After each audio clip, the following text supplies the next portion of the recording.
the Drakethorn legacy. The weight of it was heavy, but it felt right. Too bad it included paperwork. Stacy had been hard at work filling out forms since shortly after dawn, and it was nearing noon. She knew this only because when the sun was overhead, it shone directly through the front window and into her eyes. One thing she hadn't done yet was put up curtains. As a hard-working lawyer with an impressive reputation, Stacy thought the registration forms would be a piece of cake. They were not even close. I could be helping people right now, but these stupid forms are stopping me, she muttered.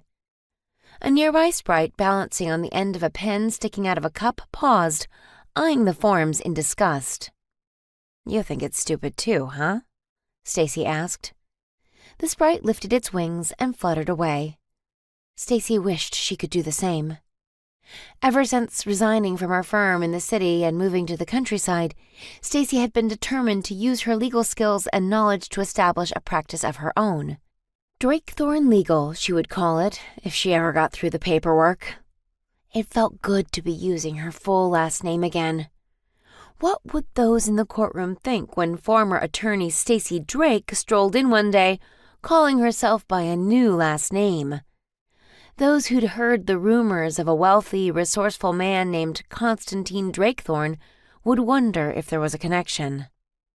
Let them wonder, she thought.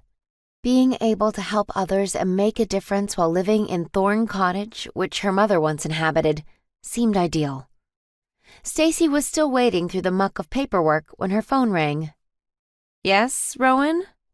You know I'm less than a quarter mile from the house, and you could come here, right? She heard a wry smile in his voice. Of course, Miss Drakethorn. I didn't want to bother you in case you were busy. Stacy scowled at his use of Miss Drakethorn. She had lectured him more than once on simply calling her Stacy like everyone else did. Would you mind coming into the house for a talk? I believe I have the final candidates narrowed down.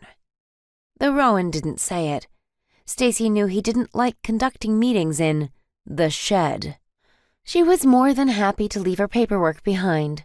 If she wasn't having any luck establishing her practice, at least she could hire people to work at her estate. I'll be right in, Rowan, she replied before hanging up. She took her time through the garden between the small cottage and the manor house.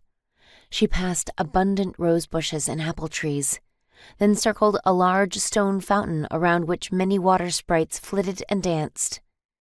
The stone manor house rose amongst clumps of dark trees with ivy and moss growing over its old surface.